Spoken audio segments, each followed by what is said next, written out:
तदफीन के एक दिन बाद यानी ठीक 24 घंटे के बाद इंसान की आंतों में से ऐसे कीड़ों का गिरोह सरगर्म अमल हो जाता है जो मुर्दे के पखाने के रास्ते से निकलना शुरू हो जाता है।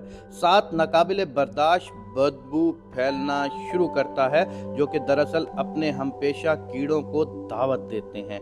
ये ऐलान होते ही बिच्छू और तमाम कीड़े मकोड़े इंसान के जिस्म की तरफ हरकत करना शुरू कर देते हैं और इंसान का गोश्त खाना शुरू कर देते हैं। तदफीन के 3 दिन बाद सबसे पहले नाक की हालत तब्दील होना शुरू हो जाती है। 6 दिन बाद नाखून गिरना शुरू हो जाते हैं।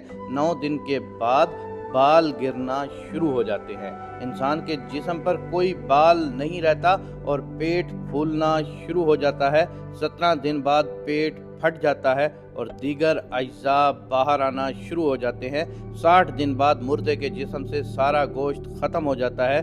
इंसान के जिस्म पर बोटी का एक टुकड़ा बाकी नहीं रहता। 90 दिन के बाद तमाम हड्डियां एक दूसरे से जुदा होना शुरू हो जाती हैं। 1 साल बाद हड्डियां बोसीदा हो जाती हैं और बिलाखिर जिस इंसान को दफनाया गया था उसका वजूद ख़त्म हो जाता है। तो मेरे दोस्तों, गरूर, तकब्बुर, हिर्स, लालच, घुमंड, दुश्मनी, हसद, बुग़्ज़, जलन, इज्जत, वकार, नाम, ओहदा, बादशाही, ये सब कहाँ जाता है? सब कुछ खाक में मिल जाता है।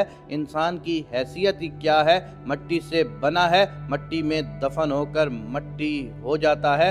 5 या 6 फुट का इंसान कब्र में जाकर बेनामो निशान हो जाता है।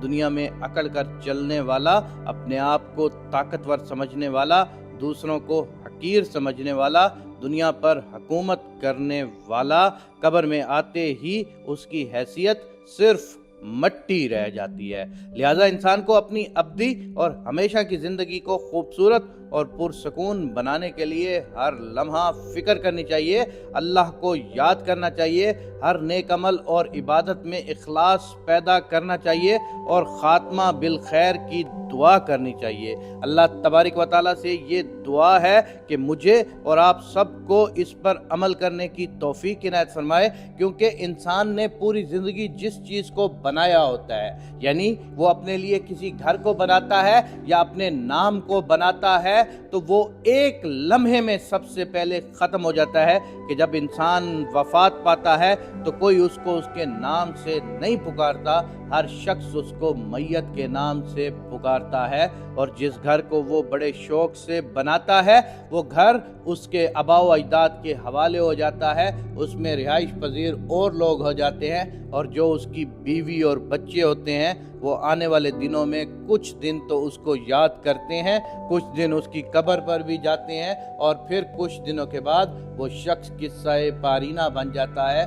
दोस्तों, इस दुनिया में अबदी ज़िंदगी सिर्फ़ और सिर्फ़ उस चीज़ की है कि जो आपने नेक अमाल किए और अपने बारे में नेक नामी छोड़ी, सिर्फ उसी का नाम जिंदा रहता है, बाकी सब चीज़ ख़त्म हो जाती है। अल्लाह तबारिक व तआला से आप भी हमारे साथ मिलकर दुआ करें कि हमारा और आपका ख़ात्मा बिल ईमान हो। अल्लाह सब की खैर करे।